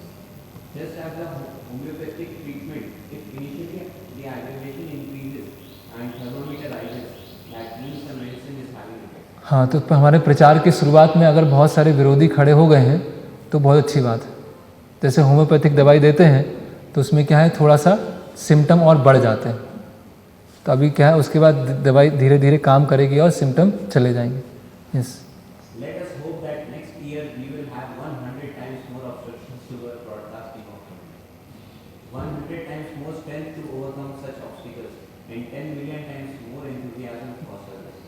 We also need auspiciousness for those who oppose us. तो बता रहे हैं कि हमारी इच्छा है कि अगले साल 100 गुना लोग हमारा विरोध करें और 100 गुना हमें स्पिरिचुअल स्ट्रेंथ मिलेगी और प्रचार करने की, और 10,000 गुना उत्साह होगा भगवान की सेवा करने का। तो ये श्रील प्रभुपाद जी और हमारे आचार्यों का मूड है। ऐसे नहीं कि सब अच्छा चल रहा है, तुम भी चुप रहो, हम भी चुप रहे हैं, है ना, वो भी अच्छा, वो भी बढ़िया है, हम भी बढ़िया हैं, सब भक्ति तो कर रहे हैं, कैसी भी लाके हम लोगों को। तो ये सब कर्म मिश्रित और ज्ञान मिश्रित हो गई। और 100 साल के बाद और क्या होगा पता ही नहीं चलेगा, है ना। जैसे एक लेक्चर कुछ तैयार करने के लिए मैंने दशहरे पर लेक्चर सुन रहा था कहीं का, तो उसमें कोई मायावादी भजन चल रहा है, मंदिर के अंदर मायावादी भजन भगवान राम का। वैष्णव आचार्यों के गीत कम है क्या? या वाल्मीकि मुनि ने इतने सारे श्लोक लिखे हैं वो कम है, तो मायावादी, तो उससे क्या होगा फिर पता नहीं चलेगा। अच्छा, वैष्णव गीत भी गा सकते हैं, बाहर का जो लोकगीत है मायावादी वो भी गा सकते हैं। तो धीरे धीरे धीरे करके क्या हो जाएगा, पूरा मिशन क्या हो जाएगा, एक दूसरी डायरेक्शन में चला जाएगा। तो हमें अच्छा भी नहीं बनना है और बुरा भी नहीं बनना है, हमें कृष्ण भक्त बनना है। अभी कृष्ण भक्त बनने में किसी के अच्छे बन जाए तो ठीक है, और किसी के बुरे बन गए तो उनके लिए हरे कृष्णा, कुछ नहीं कर सकते।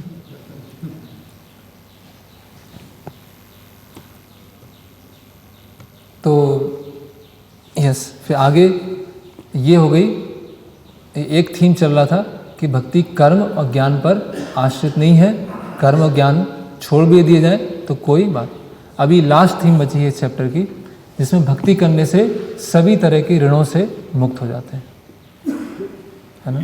किसी भी तरह के ऋण की आवश्यकता नहीं रहती। इस अंतिम पैराग्राफ, इसी बात को और भी बल देकर श्रीमद् भागवत में कहा गया है, जहाँ कर भाजन मुनि महाराज नियम को इस प्रकार संबोधित करते हैं। हे राजन, यदि कोई व्यक्ति वर्णाश्रम धर्म के अंतर्गत निहित अपनी ड्यूटी पर कार्य को त्याग देता है, किंतु भगवान के चरण कमलों में पूर्णतया शरणागत हो जाता है, तो वह न तो ऋणी रहता है, न ही उसे विभिन्न कार्य करने पड़ते हैं जिन्हें हम विष्णु, पूर्वजों, जीवों, परिजनों तथा समाज के सदस्यों के लिए करते हैं। न ही उसे पापपूर्ण कलमशों से मुक्त होने के लिए 5 प्रकार की यज्ञ करने की आवश्यकता होती है। वह मात्र भक्ति करके सभी प्रकार के दायित्वों से मुक्त हो जाता है। तो देवर्षि भूतात्मनाम पितृणाम न किंकरो नायम ऋणी चा राजन सर्वात्मा या शरणम शरण्यम गतो मुकुंदम परिहृत्य करतम। तो ये श्लोक को अभी प्रभुपाद जी और रूप गोस्वामी समझा रहे कि सभी तरह के ऋणों से मुक्त हो जाता है। तो क्या क्या ऋण होते हैं? पहला ऋण क्या होता है? एक कोई देवी देवताओं का ऋण होता है। देवी देवताओं का ऋण क्या होता है हेमंत? हाँ, पानी है, खाने को है, वायु है, रोशनी है, तो ये सब इसका ऋण है। ये ऋण को कैसे चुकाया जाता है? सात्विक को यज्ञ करके, जो अलग अलग तरह के यज्ञ किए जाते हैं उससे देवी देवताओं का ऋण चुक जाता है। तो देवर्षि भूताप्त, भूत मतलब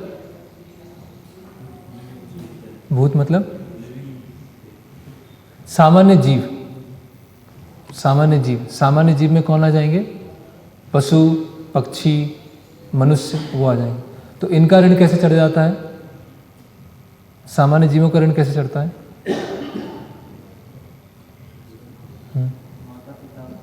नहीं, वो तो आगे आएंगे, सामान्य जीव की बात हो रही है।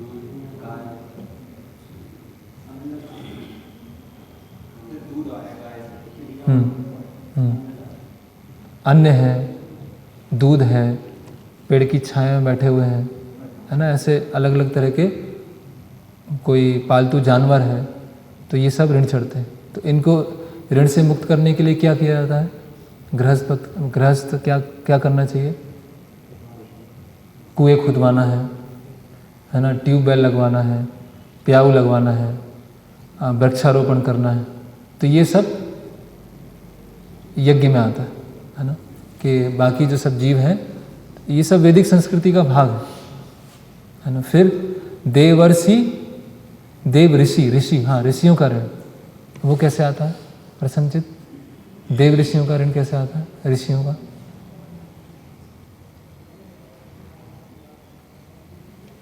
रौनक, कैसे देते हैं ज्ञान? तो सुना आपने, कैसे सुना? प्रैक्टिकल आंसर दीजिए ना। देवर्षि ज्ञान देते हैं सुनकर, तो कैसे, हमें कैसे मिला ऋषियों का ज्ञान? हमें बुक्स मिली ना, शास्त्र मिले हैं, वेद व्यास हैं, अलग अलग शास्त्र हमको दिए हैं, तो उनका हम अध्ययन करते हैं, तो ऋण आ गया ना। वो ऋण कैसे चुकेगा आशीष? ऋषियों का ऋण कैसे चुकता है? हाँ, पालन करना और दूसरों को बताने से, उसका प्रचार करने से। देव, ऋषि, भूत, आप्त। आप्त मतलब स्वजन, सगे संबंधी। तो सगे संबंधी, उसमें भी ये भी आ जाता है कि किस कुल में हम आए हैं। जैसे हमारे जो पूर्वज हैं है ना, उस कुल में आए हैं, या जो ऑलरेडी हमें संपत्ति मिली है, किसी घर में हमने जन्म लिया है ना। फिर पितृनाम और पितरलोक। तो ये 5 तरह के यज्ञ बताए गए हैं जो हर गृहस्थ भक्त को करना चाहिए, है ना। तो इसी पूरे में प्रभुपाद जी समझा रहे हैं, आप लोग पढ़ लीजिएगा। ऋषियों का ऋण, तो यहाँ प्रभुपाद जी लिख रहे हैं शंकराचार्य हैं, गौतम मुनि हैं, नारद मुनि हैं, अलग अलग वैदिक शास्त्र हैं, तो ऋषियों का ऋण चढ़ जाता है। वो ज्ञान को दूसरों को देने से वो चला जाता है, ठीक है। फिर हम पितरों के ऋणी होते हैं। पितरों का ऋण कैसे चुकता है? पिंडदान करने से, या संतान, है ना। जब वंश आगे बढ़ता है तो जो वंश में आगे आएगा वो पितर तर्पण करेगा। तो इसीलिए कोई जब कोई ब्रह्मचारी बन जाता है तो क्या बोलते हैं, तुमने तो कुल का नाश कर दिया, अभी आगे चल के कौन श्राद्ध करेगा, या आगे चल के कौन पिंडदान करेगा, कितना बड़ा पाप कर दिया। लेकिन कोई ये श्लोक नहीं पता है कि भक्ति करने से सभी तरह के ऋण समाप्त हो जाते हैं। फिर सामान्य लोगों का जो ऋण है ना, तो भक्त अपने आप ही प्रसाद डिस्ट्रीब्यूशन और कोई किसी तरह की हिंसा नहीं करेगा। तो ये, एक मिनट, अतिथि सत्कार, अतिथि सत्कार गृहस्थ भक्तों के लिए बताया गया। तो ये बाद में लिख लीजिएगा या नोट्स कि ये 5 तरह के ऋण हैं, प्रभुपाद जी समझा रहे हैं। अध्यापनम ब्रह्म यज्ञ पितृयज्ञ तु तर्पणम, अध्ययन करने से और बांटने से ब्रह्म यज्ञ। अध्यापनाई ब्रह्म यज्ञ पितृयज्ञ तु तर्पणम। पितृयज्ञ कैसे होगा? तर्पण करने से या संतान उत्पन्न करने से। होमो दैव बलिर्भूतो, होमो दैव यज्ञ करने से देवताओं का ऋण। बलिर्भूते निरव यज्ञ अतिथि पूजनम, है ना। तो by offering oblation with ghee one satisfy the demigods, ठीक है। यज्ञ करने से देवी देवता प्रसन्न होगा। तो जो कृष्ण भक्ति में आ गया उससे देवी देवता भी प्रसन्न है, तो उसको देव यज्ञ करने की आवश्यकता नहीं। फिर ऋषियों का वो है ऋण है, तो उससे ब्रह्म यज्ञ करता है। ब्रह्म यज्ञ मतलब अध्ययन करना और प्रचार करना। तो ऑलरेडी जो भक्त हैं, भक्ति में आए हैं, प्रचार कर ही रहे हैं अलग अलग स्तर पर। फिर पितृयज्ञ, पितरों का उद्धार करने के लिए श्राद्ध करना या संतान उत्पन्न करना। तो जो भक्ति में पूरी तरह से आ गया है, तो नरसिंहदेव बताते हैं ना, उसके पूर्वजों का भी क्या हो जाता है? उद्धार हो जाता है। उसको पितृयज्ञ करने की आवश्यकता नहीं। भूत यज्ञ सामान्य जीवों के लिए, तो सामान्य जीवों के लिए भी करुणा में होता है ना। प्रसाद डिस्ट्रीब्यूट करना, और अपने आप ही वो प्रकृति का शोषण नहीं करेगा। जो भी व्यक्ति होगा उसे एक भगवान के अंश के रूप में देखेगा। और साथ बाद में आता है नृयज्ञ, है ना, अतिथि सत्कार, उनको प्रसाद के लिए बुलाना, प्रसाद के लिए आमंत्रण देना। तो इस तरह से भक्त के सभी तरह के ऋणों से वो मुक्त हो जाता है। उसे और कुछ करने की आवश्यकता नहीं है ना। बाकी ये बहुत डिटेल है, क्योंकि कोई ना कोई हमसे पाप हो रहा है। स्नान करते समय पाप हो रहा है, झाड़ू लगाते समय पाप हो रहा है, कुकिंग करते समय पाप हो रहा है, बहुत सारे पाप होते हैं। तो गृहस्थ भक्तों के लिए, मतलब गृहस्थ जो वैदिक वर्णाश्रम में जो गृहस्थ हैं उनके लिए तो कंपलसरी है 5 तरह के यज्ञों को करना। अगर 5 तरह के यज्ञ नहीं करेंगे तो पाप के भागीदार होने वाले। लेकिन जो भक्ति में आ गए हैं, भक्ति करने से किसी भी तरह की यज्ञ करने की आवश्यकता नहीं हो जाती है। इसमें शर्त यह है कि भक्ति वो सही तरह से कर रहे हैं।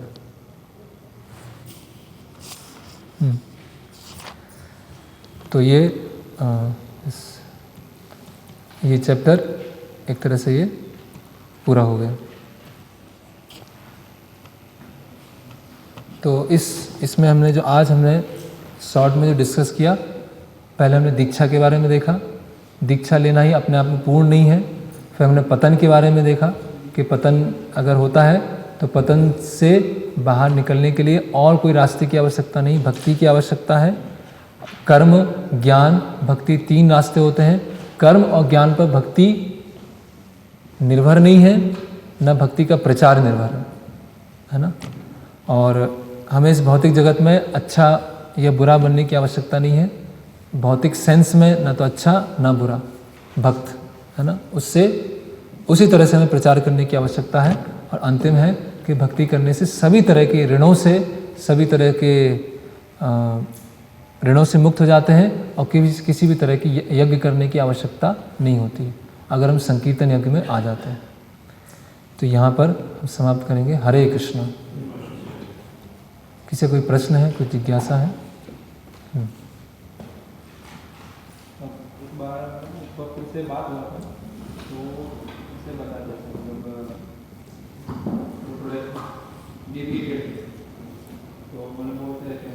जो भी हो हम बता रहे थे। वो क्या थे प्रश्न बताइए।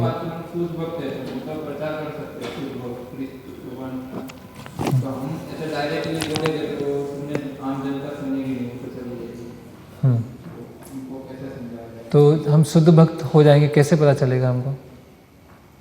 किस दिन पता चलेगा कि शुद्ध भक्त हो गया? उस दिन से प्रचार करना चालू कर देंगे।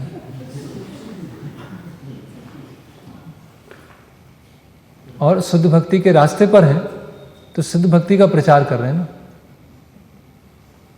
करना तो प्रचार शुद्ध भक्ति का है, मिश्रित भक्ति का तो प्रचार नहीं करना है। तो अगर हम प्योर डिवोटी हैं या नहीं है, उस रास्ते पर है ना। और प्रभुपाद जी भी फिर ऐसा करते हैं कि मैं देखो ऐसे प्रचार कर रहा हूँ, लेकिन मेरे जो शिष्य हैं वहाँ जाके एक आई कैम्प चालू कर दें, वहाँ जाके एक हॉस्पिटल चालू कर दें, वहाँ जाके एक मिड डे मील चालू कर दें।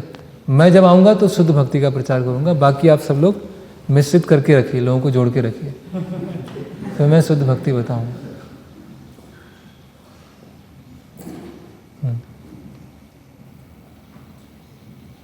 जैसे अमृता के कुछ सीनियर डिवोटीज भी हैं, कोई कोट करते हैं देखो ये सीनियर डिवोटी है या ये सन्यासी है, ये ऐसा कर रहे हैं सोशल वेलफेयर एक्टिविटी ऐसे।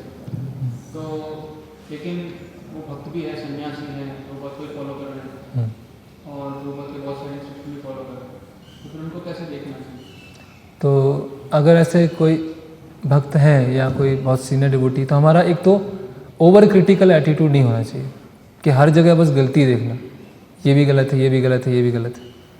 वास्तव में हम सही क्या है, गलत क्या है, वो जानना चाहते हैं।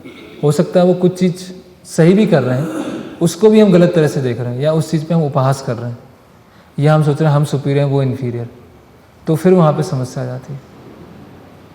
हमें देखना है सही क्या है, गलत क्या है। अगर उस चीज़ को वो गलत कर रहे हैं तो कम से कम आदर की भावना को नहीं खोना है। अगर कोई ग्रॉस रूप से 4 नियमों को नहीं तोड़ रहा है, अगर 4 नियमों को तोड़ने की बात आ गई तो फिर वो इस तरह से नीचे गिर गए।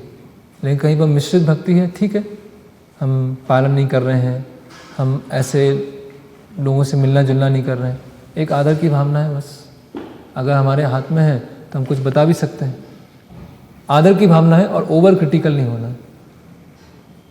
तो अगर वो गुरु है और उनके लिए शिष्य है तो उनको फॉलो करेंगे वो गुरु है, तो फिर मतलब क्या प्रभुपाद की कृपा, ब्रह्म की कृपा उनको मिलेगी कि नहीं मिलेगी? फिर तो कृपा ब्लॉक हो गई ना वो तो। जैसे नित्यानंद वंश था, तो नित्यानंद वंश ने बोला कि हाँ बस हम ही उसके वो हैं, भक्ति हम ही दे सकते हैं, बाकी लोग आगे भक्ति का प्रचार नहीं कर सकते। तो उसी तरह से इसी तरह से भक्ति होगा और इसी तरह से वो प्रचार करेंगे तो वो कृपा ब्लॉक हो गई, वो नहीं मिलेगी फिर। और कई ऐसे होते हैं, जैसे कई बार प्रभुपाद जी बोलते हैं मैं सही नहीं हो सकता हूँ, लेकिन मैं जो प्रेजेंट कर रहा हूँ वो सही है, वो परफेक्ट है। तो अगर गुरु भी इस तरह से जो शिष्य हैं आप बता रहे हैं कि हो सकता है मैं गलत हो सकता हूँ, लेकिन जो परंपरा का मैसेज है वो सही है, तो ऐसे कई सिंसियर लोग होते हैं, तो वो फिर देखते हैं कि ये तो गलत चल रहा है, ये तो सही नहीं चल रहा है, तो फिर वो सेंटिमेंटल नहीं है। गुरु से आसक्ति वो सेंटिमेंटल लेवल पे नहीं होना चाहिए।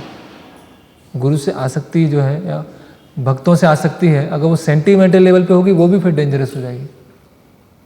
ब्लाइंड फॉलोअर तो हमें स्पिरिचुअल मास्टर के भी नहीं बनना है इस तरह से।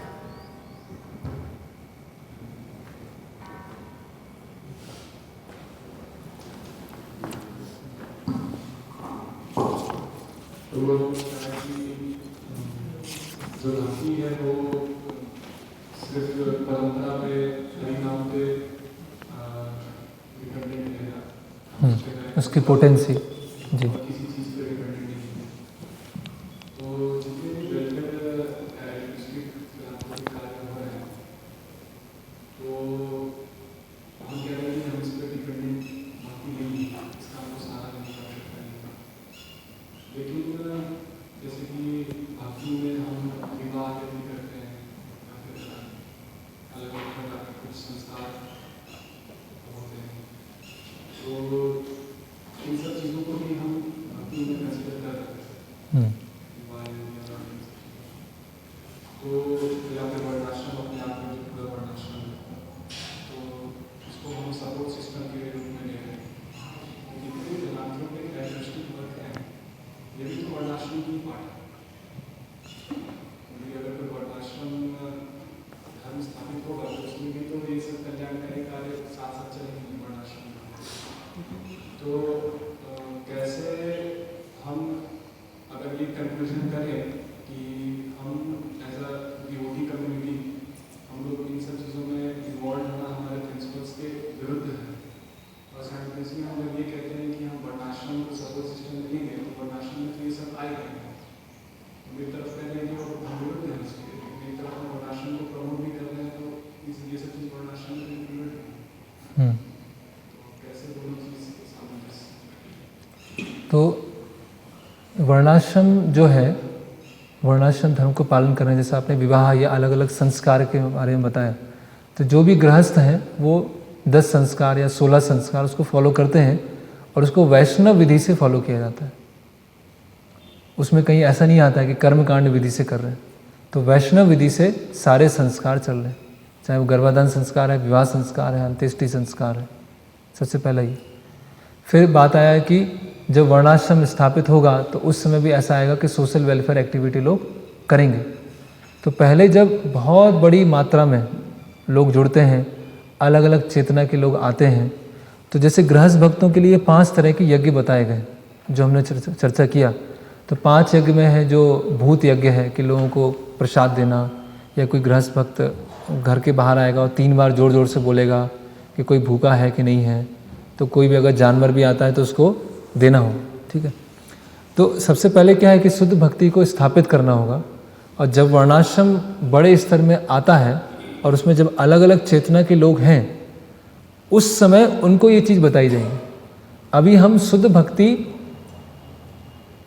और जो मिश्रित भक्ति है उसको एक समान करके यही भक्ति है, तो आप पूरा स्पष्ट रूप से बताइए कि अन्याभिलाषिता शून्यम ज्ञान कर्मादि अनावृतम अनुकूलन कृष्णानुशीलन भक्तिरुत्तम। ये हमारा मूवमेंट है, इसमें हम और कोई सी सोशल वेलफेयर एक्टिविटीज़ नहीं करते हैं। अभी सब लोग शुद्ध भक्ति के स्थित नहीं हैं, तो बड़े स्तर पर प्रचार करने के लिए क्या है, वर्णाश्रम धर्म है। और वर्णाश्रम धर्म में भी सब भक्त स्तर पर नहीं होंगे, वर्णाश्रम धर्म में भी कुछ लोग फार्म कम्युनिटीज़ में ऐसे लोग आएंगे जिनकी चेतना बहुत ही लो है, बहुत ही डाउन है।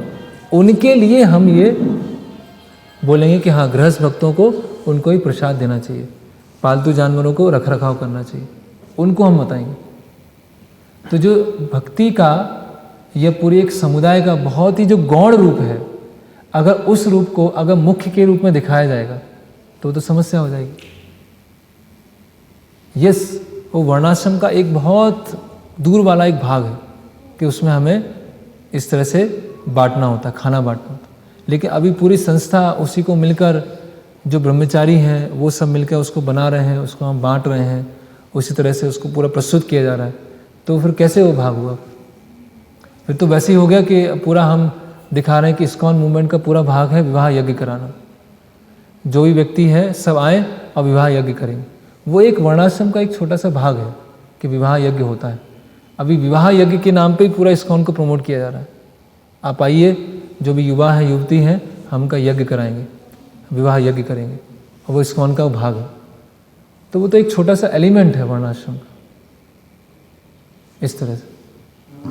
ये एलिमेंट्स तो नहीं है सोशल वेलफेयर द्वारा किया, हाँ लेकिन वो प्रिंसिपल मूवमेंट का प्रिंसिपल, हाँ, मूवमेंट का प्रिंसिपल नहीं होगा। और इस तरीके से अब अलग अलग प्रकार के लोग जो मूवमेंट में आ रहे हैं, तो इसमें गलती किसकी है? जैसे कि अगर सोशल वेलफेयर वाला मूवमेंट में हो रहा है, तो हम अगर कुछ व्यक्ति विशेष को दोष दें, जो भी उसको कर रहे हैं, तो लेकिन एज ए मूवमेंट हमारी लाइबिलिटी क्या है कि हमें कंप्लीट पिक्चर लोगों के सामने रखना है, हाँ। ताकि वो अपने स्वभाव के अनुसार उस पिक्चर को चुन सके जिसमें वो फिट है। ये इतना बड़ा मूवमेंट है, इसमें अलग अलग फैसिलिटीज हैं, हर वर्ग के लोग अपने अपने स्वभाव से फिट हो जाएंगे। लेकिन अभी जो हमारे मूवमेंट की स्टेटस ये है कि इसमें तो एक ही चीज़ है, श्रवण कीर्तन और हरिनाम। अब श्रवण कीर्तन और हरिनाम से ब्राह्मण स्वभाव के लोग ग्रहण कर पाएंगे, या फिर स्टडी ऑफ स्क्रिप्चर्स, या स्क्रिप्चर्स पढ़ो और हरिनाम लो, या पुस्तक नहीं, हरिनाम तो सबके लिए है, दीक्षा सबके लिए है, चाहे वो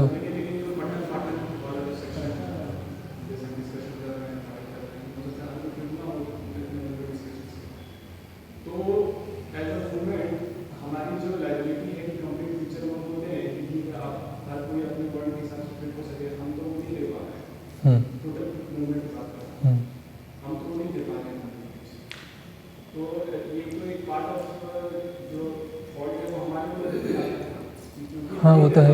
इसलिए मूवमेंट इन सब दिशाओं में भाग रहा है, क्योंकि वो लोग तो करेंगे, जो क्षत्रिय स्वभाव के लोग हैं उनको तो कुछ ना कुछ चाहिए कि मैं थोड़ा अपना क्षत्रिय भाव दिखाऊं, देखो मैं इतना खाना खा रहा हूँ, इतना मैं लोगों को खाना खा रहा हूँ।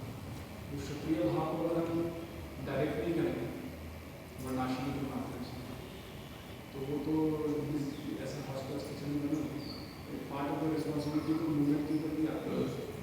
वो तो है, मूवमेंट के ऊपर है। और दूसरा इसमें है कि कोई भी पहले आएगा, सबसे पहले तो उसको हरिनाम ही बताएंगे।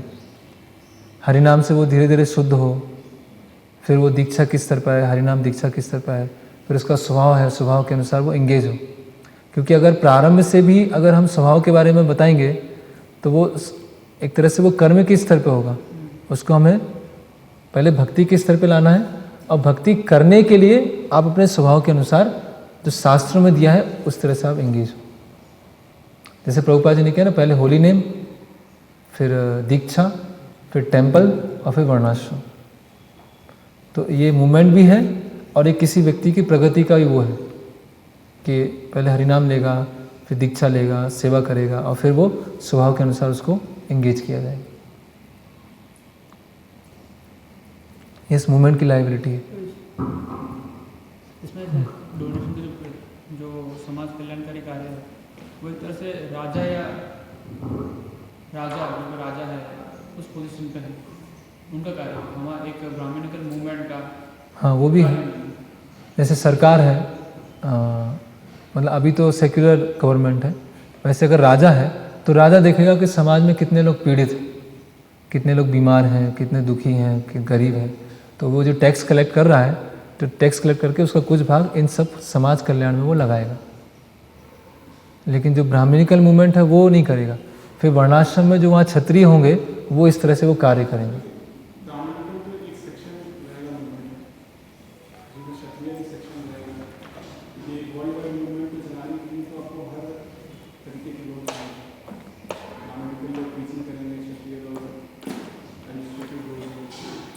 हाँ, जब वो चीज़ स्थापित होगी, जब वर्णाश्रम होगा, और वर्णाश्रम के अंतर्गत वो एक भाग होगा कि क्षत्रिय लोग इस तरह से सोशल वेलफेयर एक्टिविटी कर रहे हैं।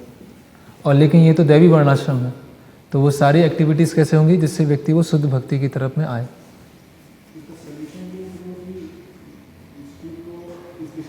हाँ, वो तो है ही, यस। हाँ, उसका प्रचार करना, प्रोपेगेंडा करना। हर कोई फिट हो सकता है उसमें। यस प्रभु। Hare Krishna. Basically philosophical regarding dealing है। रिगार्डिंग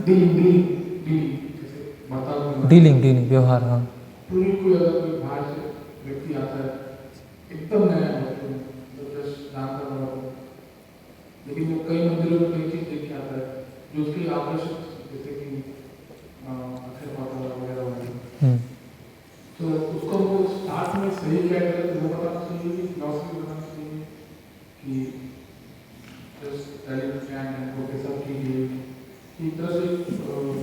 और एक दूसरा ऐसा है कि जो 2-4 साल पढ़ा है, लेकिन ऐसे मालूम कर रहा है कि यहाँ पे तो आसपास में एक फिलॉसफी जो है उसके भक्ति में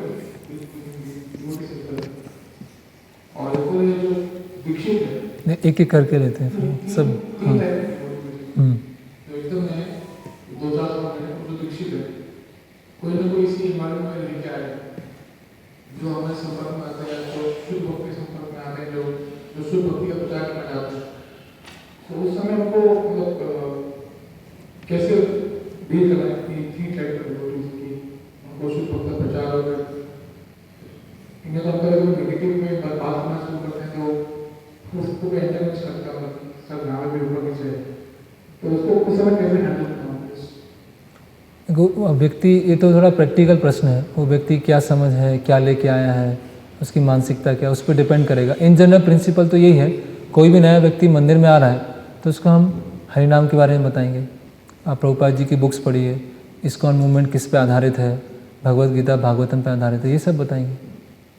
प्रसाद देंगे उसको, संडे के लिए इनवाइट करेंगे। फिर दूसरी कैटेगरी है जो थोड़ा सा जगह जगह बहुत सारी चीज़ें देख के आया है, तो सबसे सेफ तरीका जो है, सबसे आसान और सेफ तरीका ये है कि प्रभुपाद जी को हम प्रमोट करें। क्या प्रभुपाद जी के लेक्चर सुनिए, ठीक है, बहुत सारे भक्त हैं, वो सब भक्त कैसे बने, प्रभुपाद जी की बुक से बने ना, तो बेटर है प्रभुपाद जी को सुने आप, प्रभुपाद जी की बुक्स पढ़ें, प्रभुपाद जी क्या बोल रहे हैं ऐसे समझें। तो जो जिसको थोड़ा सा समय हो गया, 2-3 साल हो गया है, तो उसको भी हमें ये बताएं। और जहाँ तक अगर वो सामने से प्रश्न पूछता है, यहाँ पे ये हो रहा है, वहाँ पे वो हो रहा है, तो फिर हमको बताना चाहिए। फिर हम ऐसा नहीं बोल सकते कि वो समझेगा नहीं समझेगा। मान लीजिए किसी ने बोला प्रभु वहाँ तो वहाँ भी बांट रहे हैं, तो क्यों नहीं यहाँ भी बांटना चालू कर दें, तो उस समय फिर हमको बताना पड़ेगा। उस समय नहीं बोल सकते कि हाँ भाई हमारे पास रिसोर्सेज नहीं हैं, अभी यहाँ पर लक्ष्मी नहीं है, अभी डोनेशन नहीं आ रहा है, इसीलिए नहीं कर रहे हैं हम, तो वो फिर हम गलत कर देंगे। सामने से कोई खुद ही पूछ रहा है तो हम बताएंगे।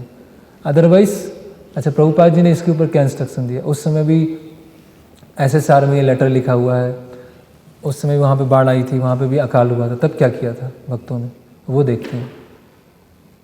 और कोई दीक्षित है जो एकदम बहुत, तो अभी वो डिपेंड करेगा वो कितना ओपन माइंडेड है, कितना वो सेंटिमेंटली जुड़ा हुआ है, या कितना वो मूवमेंट के लिए प्रभुपाद जी की सेवा करना चाहता है, उस पर डिपेंड करेगा।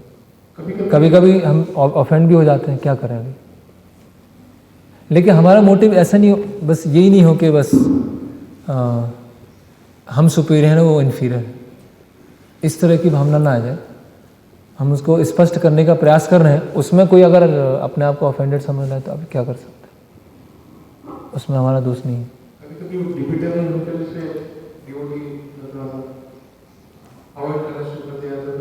हाँ तो ठीक है, क्या करेंगे, तुम भी चुप हम भी चुप तो नहीं हो सकते, फिर बताना तो पड़ेगा।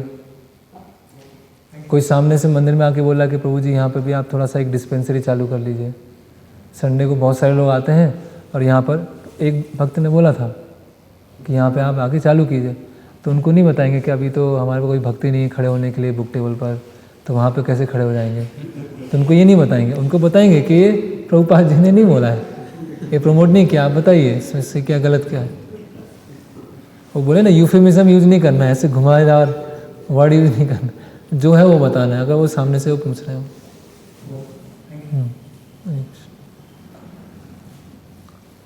ठीक। तो ये जो 5 प्रकार का ऋण है, जो ग्रस्त भक्त है, वो पूर्ण समय शरणागति का विचार आए नहीं, तो भक्ति अभी तो हुआ नहीं है, भक्ति प्रैक्टिस कर रहे हैं, तो वो 5 ऋण के बारे में प्रैक्टिस करना चाहिए। करना चाहिए वैष्णव तरीके से, जैसे अतिथि सत्कार है, अतिथि है तो वैष्णव भोज, श्राद्ध है तो वैष्णव तरीके से, कुछ दान देना है, हाँ दान देना है तो कृष्ण भावनामृत आंदोलन के लिए दान देना है।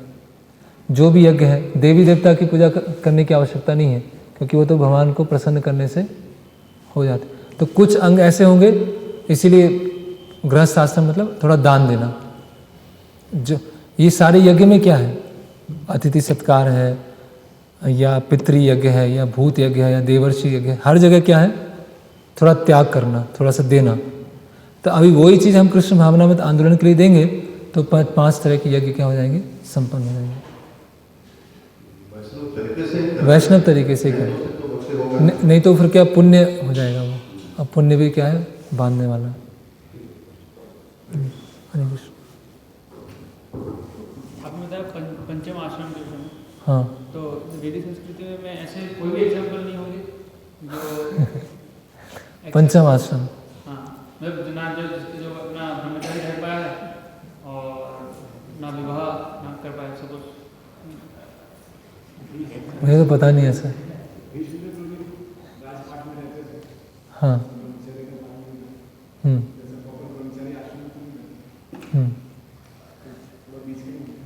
नहीं, पंचम आश्रम नहीं, वो ब्रह्मचारी कहलाएंगे। और उन्होंने तो प्रतिज्ञा लिया था एक विशेष इसके लिए कि आगे चल के अगर मेरे भाई उनका विवाह होता है तो मेरी संतानें मेरे भाई के साथ कंपटीशन करेगी राज्य के लिए, तो मैं आजीवन व्रत लेता हूँ। तो वो, और भीष्म देव का तो ट्रेनिंग भी हुआ था उनसे, परशुराम जी से हुआ था, वो स्वर्ग लोग भी गए थे, बहुत सारे अलग अलग लोगों से सीख के आए थे। देवव्रत पहले उनका नाम था, तो पूरा उनका ट्रेनिंग हुआ था जैसे ब्रह्मचारी आश्रम में होता है। लेकिन ऐसी मतलब ये जो पंचम आश्रम की बात हो रही है, यहाँ व्यक्ति अपनी जिम्मेदारी से निकलना चाहता है कि मैं ब्रह्मचारी आश्रम में भी नहीं आना चाहता क्योंकि यहाँ कष्ट है, और गृहस्थ आश्रम में भी जाऊँगा क्योंकि वहाँ भी कष्ट है। लेकिन भीष्म पितामह तो ब्रह्मचारी आश्रम है, अपने ऊपर खुद उन्होंने कष्ट लिया और पूरे राज्य में रहकर मतलब पूरा जीवन का सेक्रीफाइस वाला है, तो वो तो बहुत ही अलग केस है, तो महाजन है। और यहाँ क्या हो रहा है, पंचम आश्रम, यहाँ तो बचना चाह रहा है वो, मैं कुछ करना नहीं चाहता और आराम से जीऊँगा, बस आराम से रहूँगा। इसको क्या, यस भोग करेगा वो, पंचम आश्रम वाला भोग करेगा।